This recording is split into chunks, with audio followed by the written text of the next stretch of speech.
Assalamualaikum warahmatullahi wabarakatuh. Halo teman-teman, nama aku Salsabila Nur Husna dengan NIM K4523062. Di sini aku ingin mempresentasikan hasil video aku dengan tema isu lingkungan yang ada di dunia. Dan aku mengambil judul Pengaruh erosi terhadap produktivitas pertanian dunia. Enjoy the video. Masuk ke pendahuluan. Erosi adalah proses alami yang melibatkan pengikisan, pengangkutan, dan pengendapan partikel tanah oleh air, angin, atau aktivitas manusia. Proses ini menyebabkan hilangnya lapisan tanah atas yang kaya akan bahan organik dan nutrisi esensial yang diperlukan untuk pertumbuhan tanaman. Suswana 2022. Kenapa erosi bisa terjadi? Yang pertama ada curah hujan. Air hujan yang kenceng banget bisa bikin tanah jadi terkikis, apalagi di daerah yang miring. Yang kedua ada angin kencang.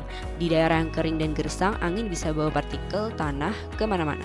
Yang ketiga ada deforestasi. Kalau pohon-pohon ditebang, akar yang biasanya menahan tanah jadi nggak ada. Alhasil erosi semakin cepat. Yang terakhir ada pembangunan berlebihan. Pembangunan kota yang nggak diatur bisa memperparah erosi tanah. Gimana ya dampak erosi terhadap pertanian? Nah, yang pertama itu ada hilangnya tanah subur, di mana lapisan atas tanah yang kaya akan nutrisi, nitrogen, dan fosfor akan hilang kalau kena erosi.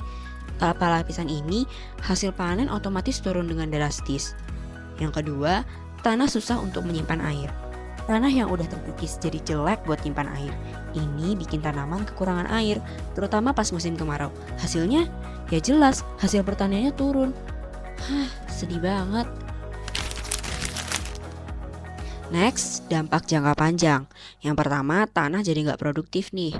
Dalam jangka panjang, tanah yang terus-menerus kena erosi bisa jadi tandus, nggak bisa dipakai buat bertani lagi. Yang kedua, perubahan iklim.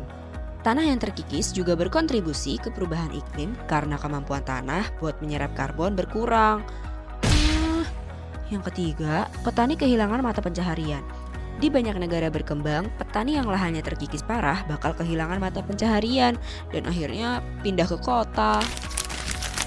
Cara mengatasi erosi tanah supaya pertanian tetap oke.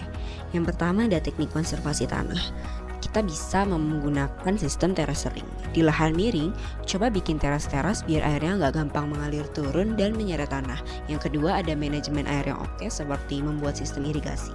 Yang ketiga ada reboisasi di mana kita bisa menanam pohon di sekitar lahan pertanian untuk jaga struktur tanah agar tetap kokoh. Yang terakhir bisa menambahkan bahan organik seperti kompos atau pupuk alami ke tanah biar strukturnya makin kuat dan daya serap airnya lebih baik. Jadi resiko erosi berkurang.